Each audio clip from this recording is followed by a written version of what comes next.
Well, what I have thought is to start from the challenge I have explained, make a few examples, and start a discussion off, right? Mm. And get inputs from participants rather than give you my inputs.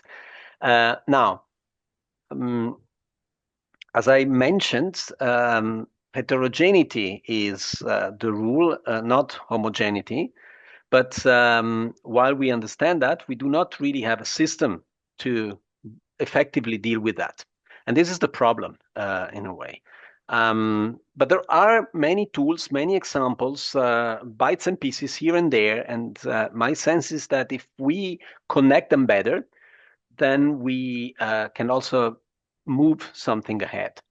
Um, while thinking of possible spots, so examples, I had four in mind that might be, four stories that might be interesting to you. And you probably do not know much about these cases. So the first one um, relates to symbols. How do we deal with contrasted symbols, cancel culture, all things that you have heard?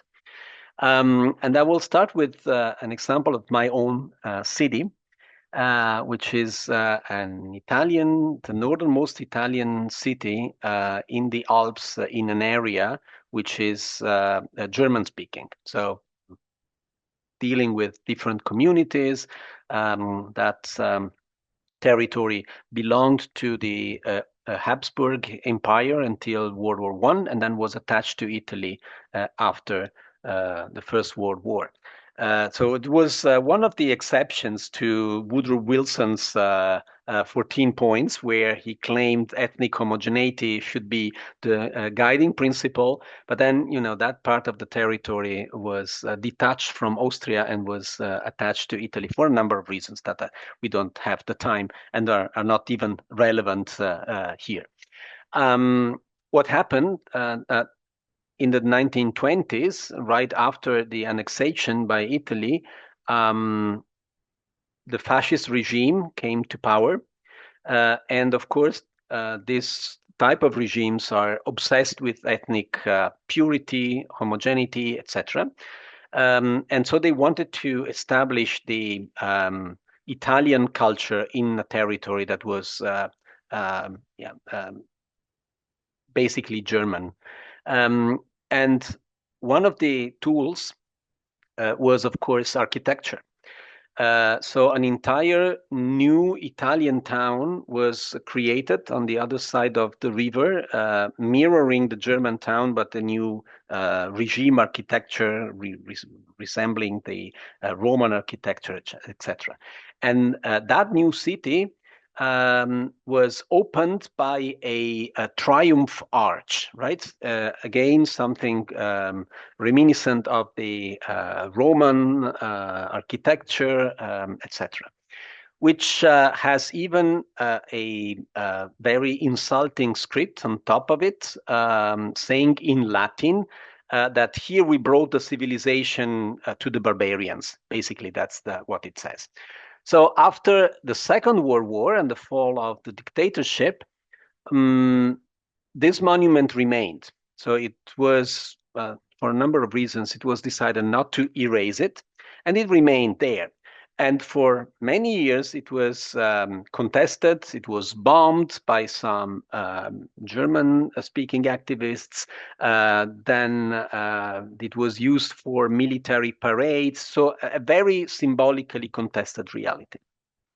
But 10 years ago, something happened, and there was a joint common decision by the two communities to historicize the monument, saying, all right, that's part of the story. It would be stupid to delete it now, to erase it after 80 years, but it needs to be explained, right? People passing by should understand what has happened, and it should become a symbol for um, brotherhood rather than division. And that is what has happened. It has been turned into a museum, although it's not very busy as a museum, but still you can visit it. The museum displays the history of dictatorships during the 20th century. There is a LED light on one of the columns saying dictatorships are bad or something like that. So it has made an important step. But at the same time, the negative side of the story is that this step has been done from the top down. It has been created by a commission of historians appointed by the different governments, so the national government, the local government, etc. They did a great job, but still you see that it was not something that has been really been accompanied by popular support. And so now the question is, okay, we are halfway there. Something positive has been done, but maybe something else can be done. And I'm sure from the places you live, you also have similar examples or stories that you can tell. So, well, example number one. Case number two is a very, it's an example of what I was saying before, this idea of collective property and the idea of laws being something that only depend on the political will and are as bridge that do not stand from a static point of view. And the example is the Ukrainian law on national minorities. So sure you are all familiar with what is happening in Ukraine. Ukraine is now has received the candidate status for the European Union. So understandably, of course, being under aggression, Ukraine is being supported by all means by the European Union, including promising membership. Well, how likely this is a different pair of shoes, but legally speaking, it is a candidate status. And to become a member of the European Union, every state has to fulfill a lot of criteria, many, and one of them is to have a law on national minorities, because the European Union doesn't want to have states joining who didn't solve their nationality problem. And what does the European Union do? Of course, they outsource the writing of the law to the Council of Europe, which is the regional organization dealing with human rights. And then what they do, they also outsource it to independent experts, and I'm one of them. And so they want to have this law in place. Then the Ukrainians write the law on national minorities, right? Which is deeply conditioned by the state of aggression they are suffering now. And the biggest national minority in Ukraine is, guess what? Of course, Russians, right? So you can imagine the type of law that they came up with, understandably. And then when you criticize the law and say, look, there are several things that are not okay, when then the European Union says, well, you must understand that they are under aggression. Oh, really? But of course, formally, they still have to come up with a law on national minorities. Then it continues also in a not particularly encouraging way by trying to minimize some of the or to water down some of the provisions of the law using the bylaws, etc. So it gets complicated. But the fact is, does it make any sense to try to address certain issues in a time that is not the right one? Aren't you, by doing so, creating more problems than you resolve? And my sense is that you should not ask for the impossible. And the impossible at the moment is to to ask Ukrainians to be generous towards the Russians and the other minorities, because actually, when dealing with minorities, you need to start with an act of generosity, and this is not the right time for that, and you cannot certainly expect from the Ukrainian an act of generosity in this very time. But the law is there, and is probably causing damages long after the hopeful soon end of the war, right? So this is an example of things that you should not do, and how sometimes policy creates the conditions for bad legislation. Third example is a recent ruling of the Constitutional Court of Bosnia and Herzegovina, again on symbols, on history curricula. Oh, okay. I forgot to mention that, for example, one of the provisions of the Ukrainian law is that to reinforce the national identity of Ukraine, the influences of Russian cultural occupation, I think that's the wording, need to be removed, right? Which might mean delete the city of Odessa, for example, which is a Russian city. It's not so beautiful, but this is so.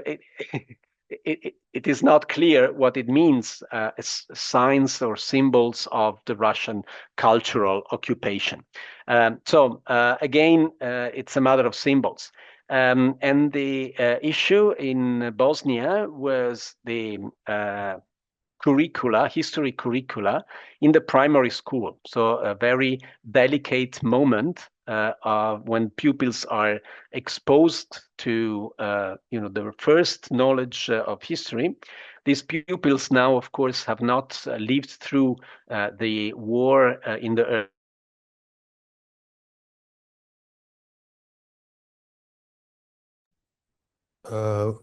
Francesco, we have lost your audio. Other people? Yeah, same here, Yanya. Let's see if it connects.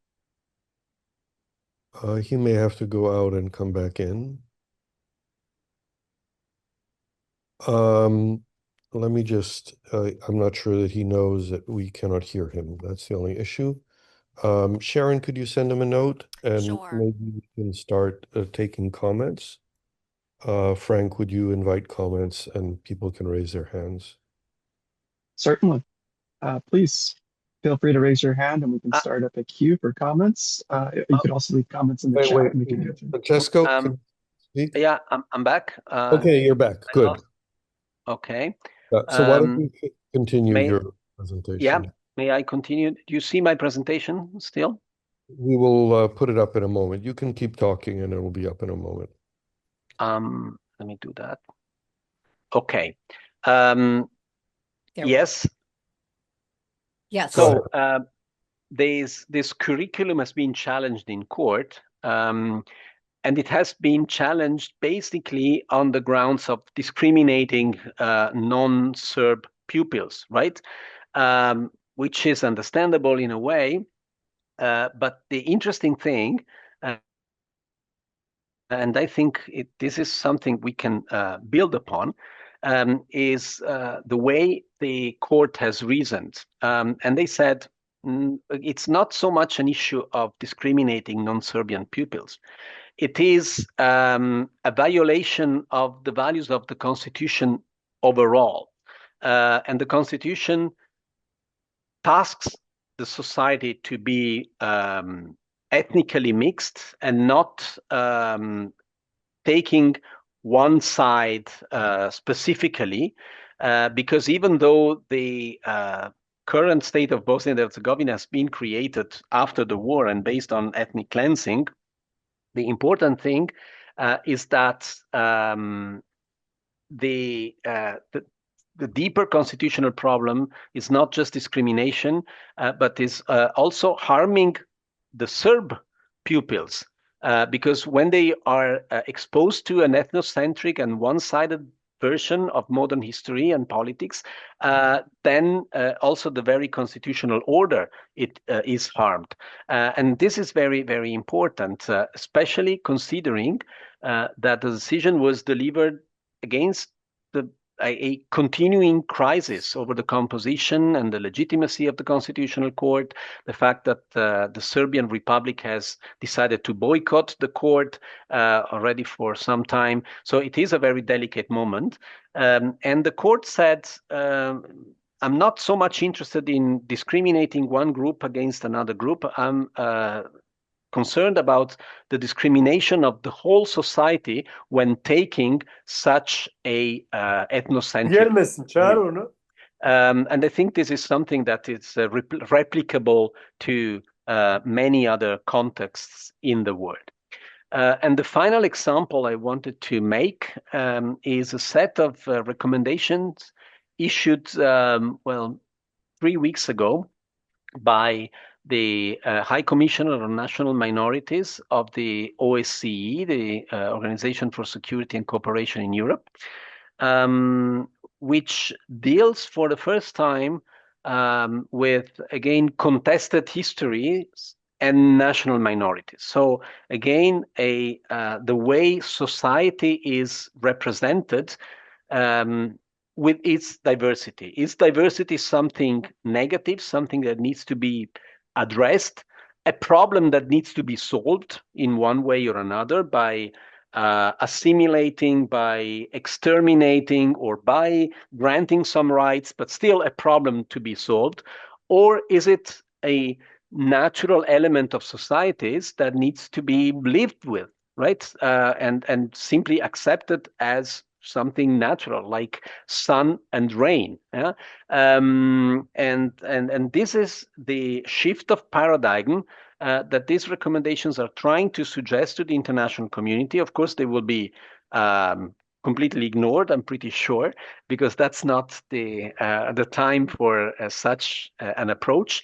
But this is to say that examples are there, tools are there, both positive and unfortunately negative, upon which we can build. And if there is more knowledge spread about these things, and if there is more reflection about the fact that societies as such need to be addressed and not groups within societies, then probably we can go a step further into a world where there are less conflicts, or at least the conflicts are more how can I say, are easier to handle in a way. But if we have the wrong diagnosis, then of course the therapy cannot be the right one.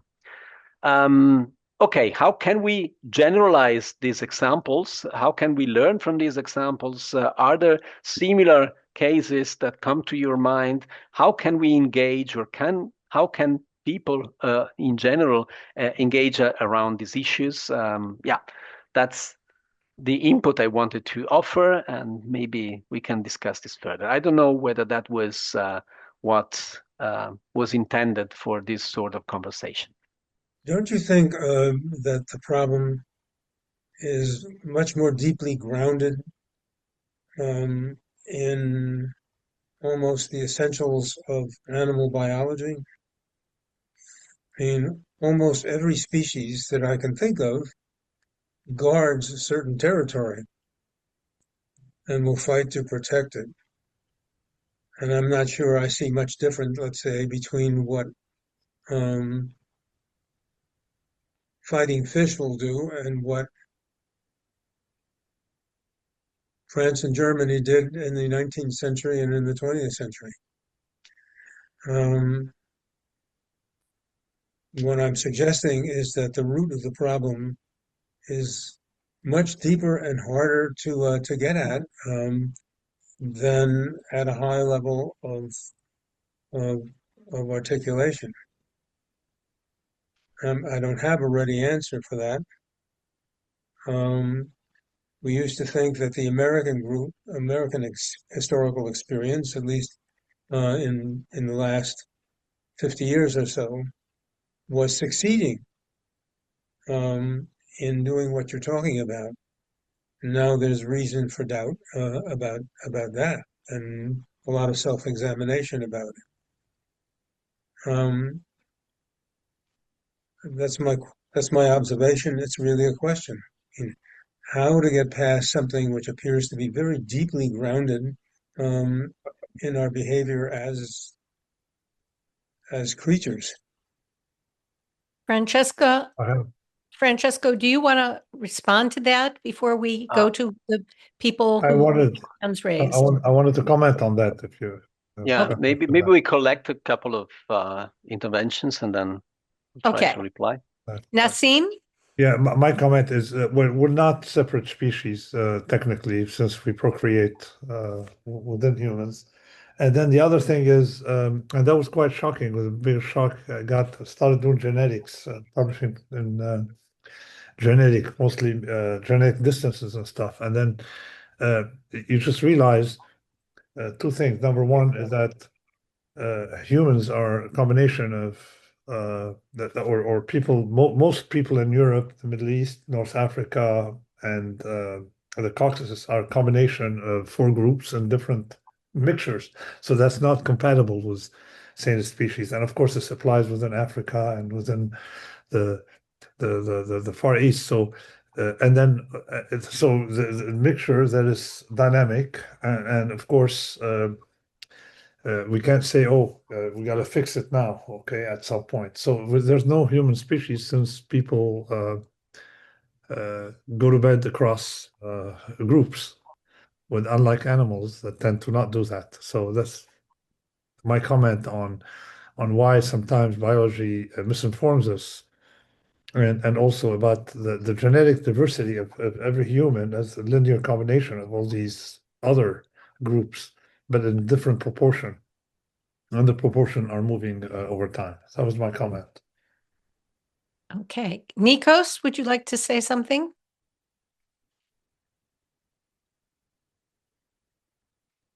Thanks, Sheila. Yes. There is a view that I wanted to contrast this to Leon's point. Luke Kemp, in the huge book called Goliath's Curse, takes very seriously the view that the evolutionary advantage of Homo sapiens is that it's a friendly creature that migrates a lot and loves equality and mingles and loves and is sort of, and that it's not like all the other species that guard their territory. And the argument is that Paleolithic communities were organized on the level of equality, and then inequality and hierarchy emerges quite later under certain conditions. So it doesn't come from the human genome. But the question of how this argument about equality and inequality is the equivalent to diversity uniformity is an interesting one, and is one that I think is at the heart of the sort of things that the speaker was thinking about. So I wanted to ask the speaker how he sees this argument, that the evolutionary advantage of Homo sapiens is that it loves equality and is a friendly creature, and therefore it sort of, it can tolerate vast amounts of diversity. Diversity is not the problem. The problem is in other forms of organization that favor inequality. Yeah. Okay, let's take a couple more and then we'll go back. Connie? Thank you, Sheila. Thank you so much for this presentation. For context, I'm a retired attorney, so I literally have a copy of my Constitution at hand, but I don't want to get, so I could geek out on the Constitution, the Bosnian decision. I'd love to read it. But I'm intrigued, and the recent comments too, by what you said. There's what gets imposed and there's reality. So the reality is diversity. The reality also is that we have far more in common than we have different. And so all of these political divisions, and the other piece I'm thinking is with everything that has occurred, there's personal trauma, societal trauma. War is a huge trauma. So just thinking of Ukraine. So of course you have to look at that context. But I think about young people, for example, around the issue of equal rights for all people, regardless of gender and sexuality. For them, it's a no-brainer. Oh, trans. Oh, gay people want to get married. Yeah, that makes sense. So the fact is, people are mixing, people are meeting, people are doing the vibrant thing that I love what you said. I have to read Goliath's Curse now, that we cheerful creatures do. But I also think at one point, didn't our Homo sapien population get down to about 5,000? We also carry patterns of survival and competition. And I think we are susceptible to being manipulated based on fear, right? So I do believe there needs to be a way, like where is society successful in moving forward, even with these differences? Where have reparation movements or legitimate, accountabilities of past behavior, how I believe there are projects in countries and so on where those kinds of projects have worked and have even been wildly successful. What has worked, maybe not even despite our differences, but because of our differences, because we know the research says the more diverse the people in the room, the better the thinking will be, and the better the decisions, then the more relevant and reasonable the decisions will be that come out of those rooms. So those were just some thoughts I had. Thank you very much. Okay, wonderful. Annie, would you like to go next? Yes, thank you. I'm curious to know if we have knowledge on this particular issue, like what are the levels of discrimination versus integration in societies that are more or less equal, like financially, like societies that have more of a middle class, like we're looking at the World Cup right now, for example, and we see how different teams work together. I think that the more inequality we have in society, that it's possible that leads to more of the discrimination, because politically, as you mentioned, the people with less are easily manipulated with that simple answer, it's the other guy, So I'm wondering what kind of impact this has on that question, and is the overall, and then that discrimination becomes a political wedge between people. So I don't know if that's been in your studies as well, but I'm curious to know more about it. Thank you. Okay. Francesco, do you want to respond and then we'll go further? Maybe we should try, because it's getting more and more complicated, and a number of super interesting points. First of all, thank you all for engaging. This is really fantastic. How to frame it? I'm not a biologist nor an anthropologist, so I'm not entirely sure of what I'm saying. But from what I've read, and from my experience on the field, there is, I think, a grain of truth in both the positions. Let me simplify, raised by Leon and partly Nassim on one hand and Nikos on the other.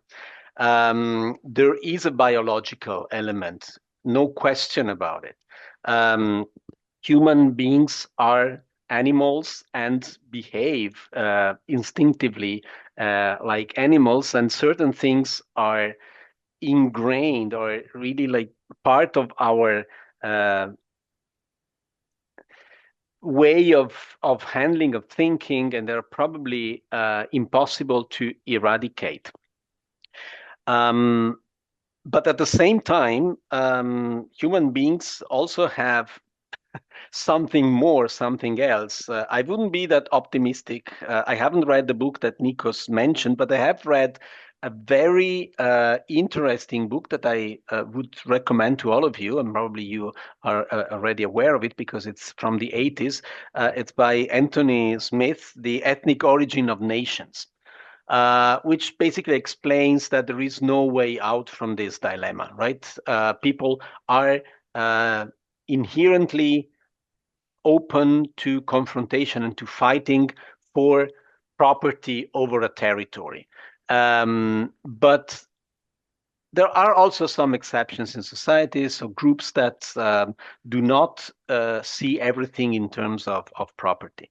But to me, the real question is whether we should, as society, accept that our nature is the way it is, or if we have made, and I think we have, at least in Western societies, societies grounded on the value of pluralism, at least on paper, whether we should do something about that and whether we want to guide our societies towards certain goals. And of course, we need to do some work. If we do not do anything, then probably we end up in this biological, not eliminable confrontation. But we're here to do something else, right? To be a little bit more sophisticated than that, and probably to try to impose certain values, right? It is a value choice. And then, of course, we need to take into account what other disciplines are telling us. Yes, Connie, for example, you mentioned the word trauma. Traumata are extremely important in the collective experience, not only in individuals. I have read somewhere by some psychologists saying that the traumata deriving from dramatic episodes of discrimination or violence, like wars or things like that, last for 7 generations. I do not have data to confirm that, but it sounds reasonable. So before a conflict, a moment of discrimination, a war, has been completely forgotten in human memory or in our own bodies as individuals, you need 7 generations. And 7 generations is the minimum to get rid of the hatred. So think of the Middle East now, assuming that the conflict could be magically resolved, it will remain within people for at least 7 generations, which is probably longer as the war will leave if we consider the climate change that is affecting us. So it is a problem. And then the final point, I think what Annie just said last, of course, then there are many different ways of perceiving discriminations, and they are changing rapidly also over time.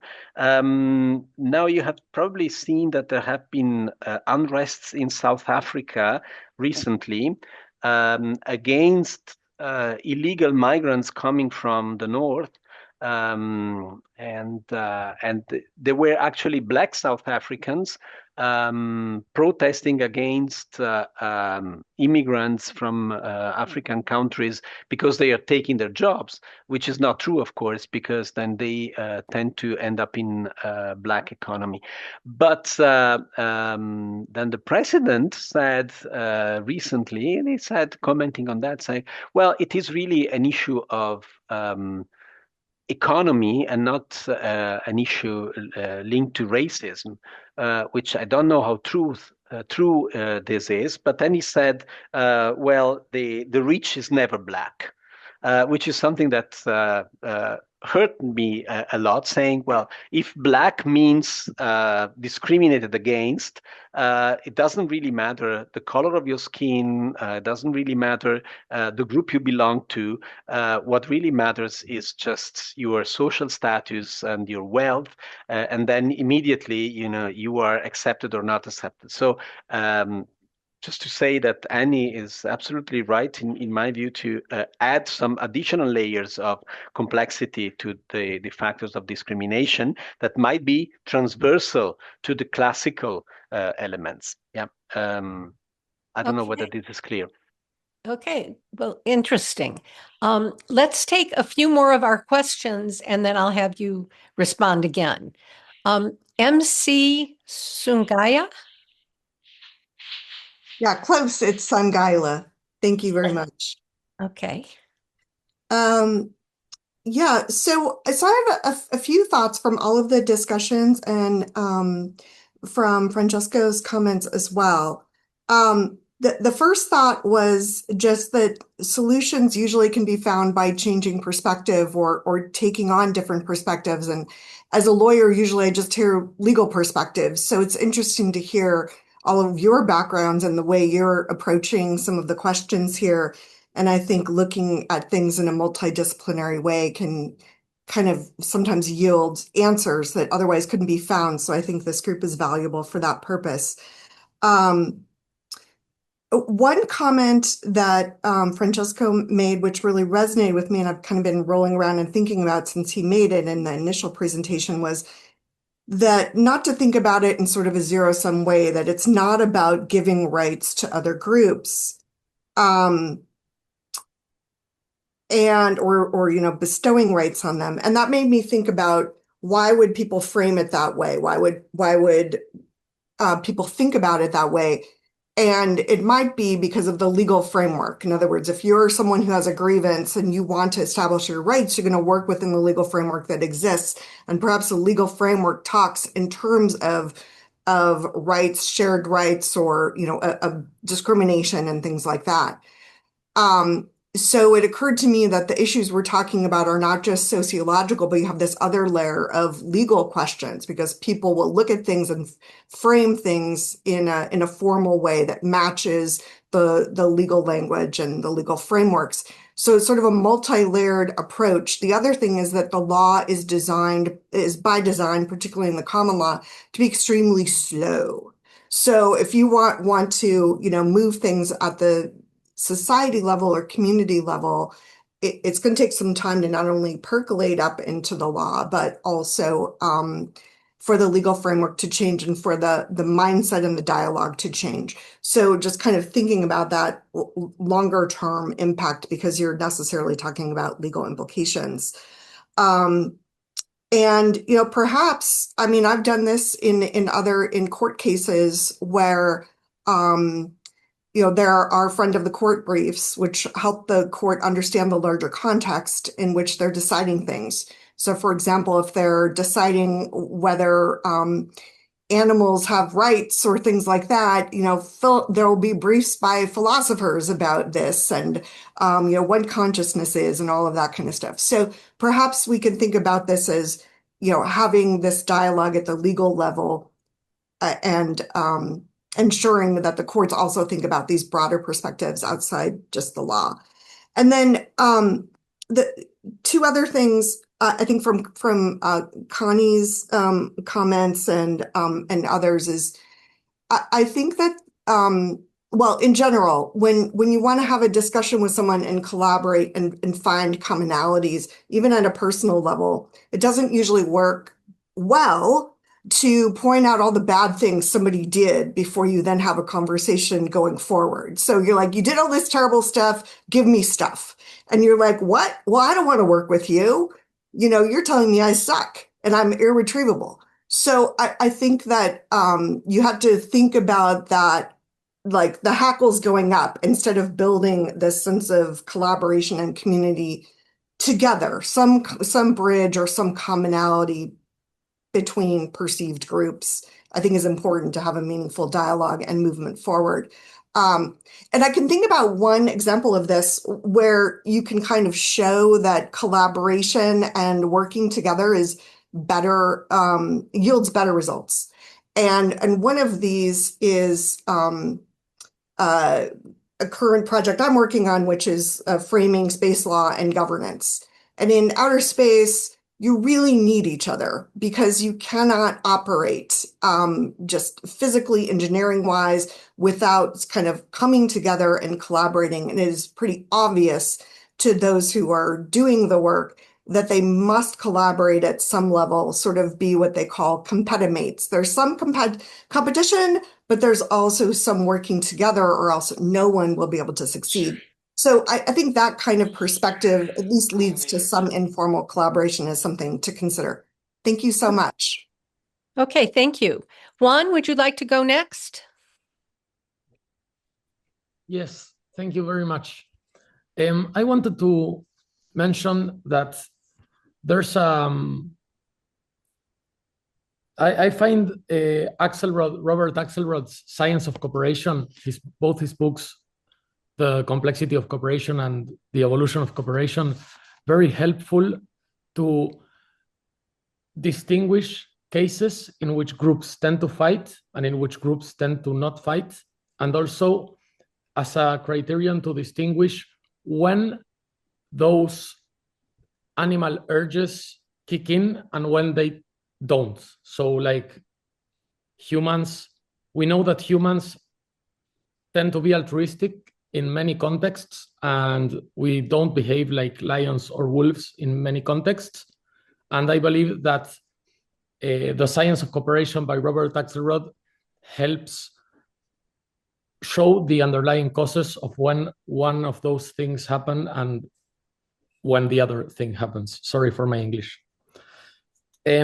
So basically, we have cooperation structures that are held because holding them is a stable equilibrium in terms of game theory. And these systems are like systems that exist in a larger scale than only individuals scale. It's like a sort of superorganism, and this, oh, sorry, I'm basically the contexts in which, for example, priests follow their social norms and are celibate, or contexts in which the social norm is to donate money. People tend to donate money and to be celibate against their individual urges only when there is a social norm system that holds itself as an attractor, and it doesn't happen when it doesn't. Groups tend to fight when there is a cooperation system in place, and when there isn't a cooperation system in place, and only tend to not fight when there is a cooperation system in place. I'm very sorry. I'm a bit nervous. I wanted to say this, but I may write it down in the chat. Basically, I think that there is science to understand these issues, and it helps distinguish the cases in which we behave in some ways and cases in which we behave in other ways. And it makes easier to understand this problem, but my English is bad, and I'm sorry, I cannot. I will try to write it down. That's okay. Thank you. Thank you, Juan. Yanir. So I actually want to pull on this from a different direction, because there is an underlying, let's call it a paradox that complex systems points to.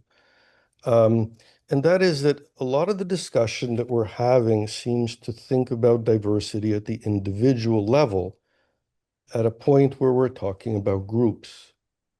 And what I want to do is to ask, what is the contribution of diversity at the group level? And what is the nature of how society should consider that, the role of diversity of groups and the role of the interactions among groups in somewhat the same way as the framing that Francesco has given of the constructive nature of diversity and the essential nature of diversity in the world. Okay. John Hanley. Okay, now I'm unmuted. Yanir, first, let me say that organizations are slower to move. One, there is no concept for group rational choice. It's all context dependent. And then secondly, they move much more slowly than individuals because of the norms and the structure that they establish. But moving on, what I was going to throw in is the biggest challenge I see from artificial intelligence is diminishing critical thinking. Everyone who uses it, it provides good enough answers that busy people just accept without studying them hard the way we used to. And it's also contributing to a post-literate societies where people don't read books. This is a very erudite group here. And the ability to think hard and the effort put into thinking is decreasing dramatically. At the same time, the social effects of artificial intelligence are creating opportunities to create these playbooks that Nikos was talking about very rapidly and proliferate them. And we talked a bit yesterday about the speed of disinformation and the effort to correct that. And so I admit my concern on this topic in particular, the implications of artificial intelligence do not appear to be helpful. And I'd appreciate any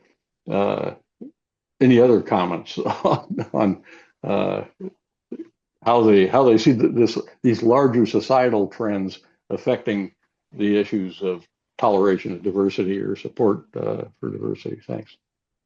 Okay. Jeffrey? I think we should give Francesco another chance to and let me just frame things. We have about 15 minutes more left for this workshop, and then we will be transitioning to team efforts. And of course, one of the teams that can be continuing the discussion would be on this topic. So those who would like to pursue this can pursue it, and those who want to pursue the other topics can go to other breakout rooms.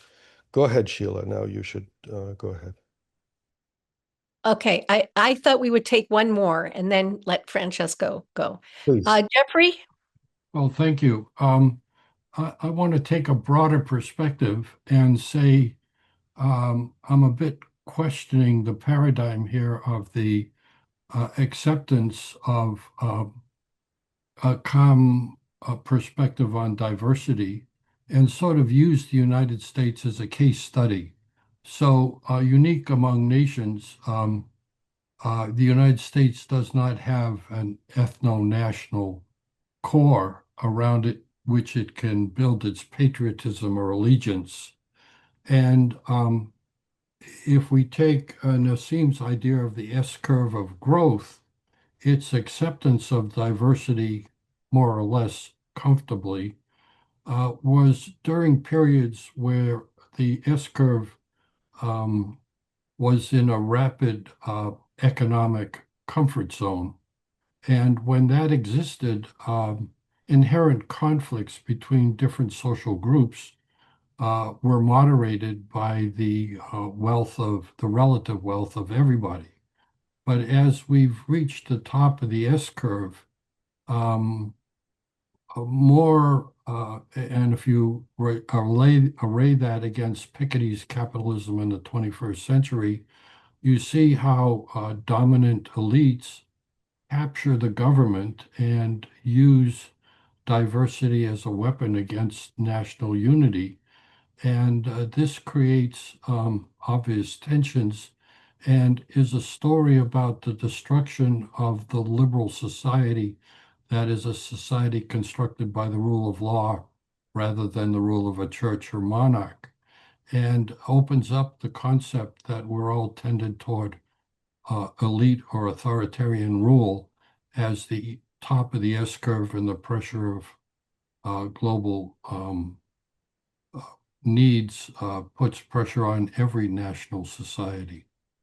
After World War II, as Piketty points out, the world was in its most equality of wealth situation, with the destruction of a great deal of wealth of the elites. And therefore, in that space, Europe grew apace with social democracies facilitated by the dominance of American hegemony. And that seems to have run its course in the beginning of the 21st century, putting pressure on everybody. And I would just like to pass on those observations. Thank you. Okay, Francesco, back to you. Even more challenging. Yeah. Let me start from this very last point, which I think is absolutely interesting, like all the others. I mean, I think there is no chance. No. It's no chance that the culture of human rights and all this issue of creating society based on values of equality in one way or the other goes temporarily hand in hand with the distribution of wealth.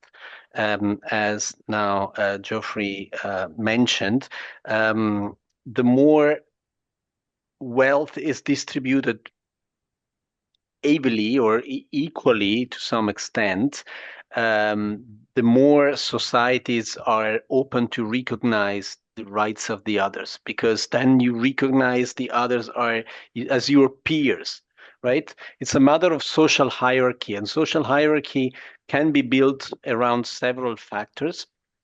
One is the ethno-national, that's the most primordial probably.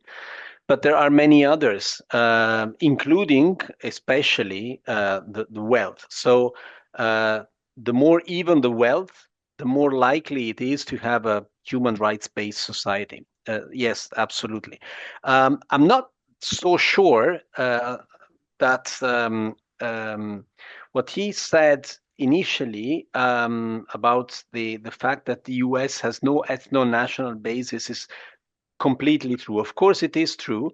Of course, no ethno-national basis in European terms, like people from Irish, Polish, German, Italian, what have you, origin, they're all Americans.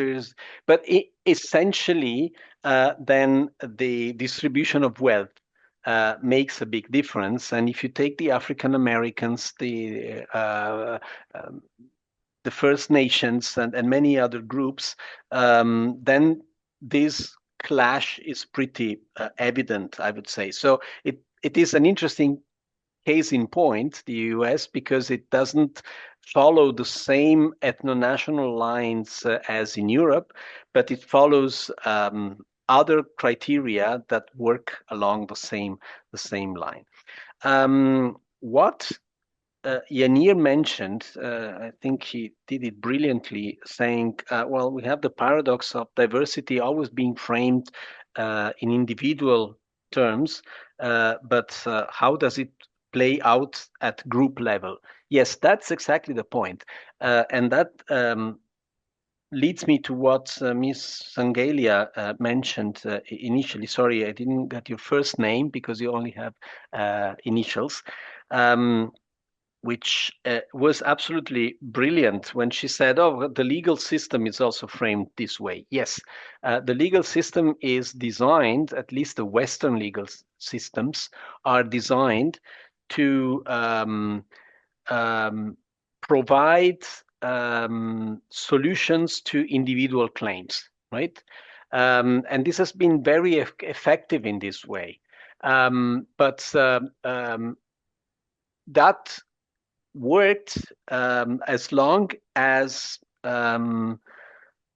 societies were perceived as organized and structured in a hierarchical way that was accepted. The Western legal systems started to face a crisis when societies paradoxically achieved a certain degree of equality and distribution of wealth. Because then the paradox of a multitude of different individual claims that clash the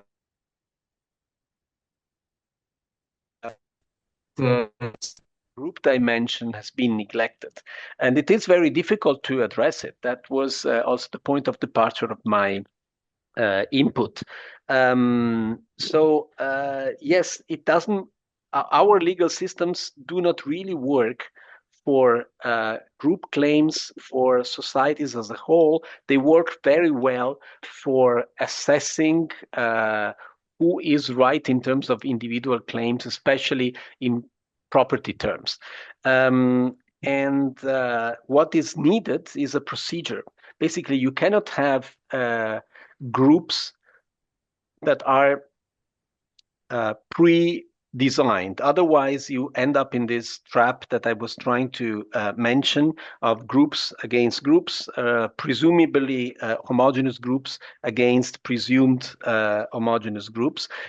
You need procedures according to which groups that may be formed around certain criteria or interests might find the way to make their claim in society, and then a collective decision is made. It doesn't mean that a claim necessarily needs to be successful, but it needs to have a place to be brought and to be discussed. And it can be a political procedure, a legal procedure, or even new procedures like this one we are experimenting now, where everyone can make the case, and perhaps good ideas can start being followed. And finally, I mean, there were two very interesting points, again by Ms. Sangelia and by John, on artificial intelligence and space law. Yes, artificial intelligence is probably working against the idea of a society that lives in peace with its diversity, because it is an instrument that very effectively simplifies. It simplifies complex sentences. Maybe the sentence that I have said now, which is probably difficult for you to understand, if I put it in the transcript into an artificial intelligence program, they will make a sense out of it, and probably it doesn't have any sense. And it simplifies. It is extremely helpful for knowing things that you do not know about. But when you use it for your own work, then it ends up creating this frustration of limiting critical thinking, and this is very bad. But we tend to use it for our own work and not for understanding things that we do not have any clue about. So it is very interesting. And space law, I don't know anything about it, but I was very touched by the aspect of collaboration. To me, it was more like this competition idea, like, we need to get the property over the space before the others do.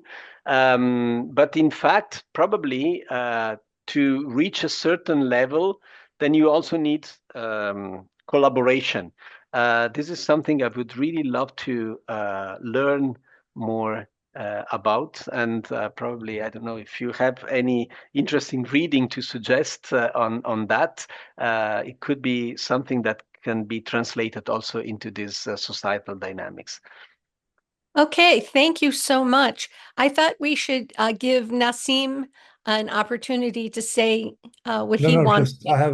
I have a few comments here, but number one, the United States, when we talk about non-Europeans here, the wealthiest community in the United States by ethnicity is Indian, and there are a lot of them.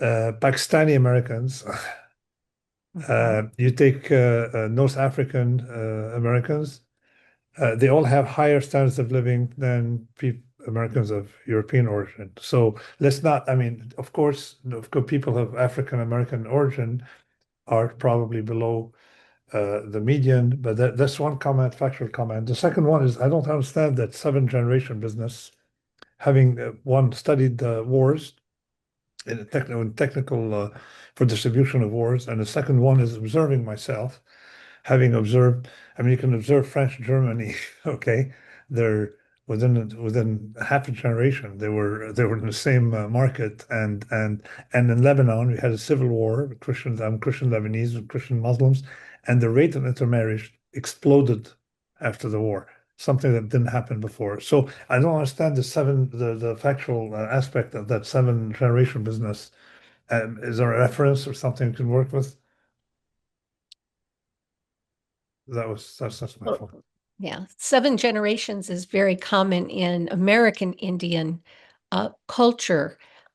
In No, but the that, 7-generation hatred, like another No, how I hatred doesn't understand. wane till. I But mean, I I don't- can understand if there's a slight or someone took your territory or something that can, Yeah. but I haven't seen.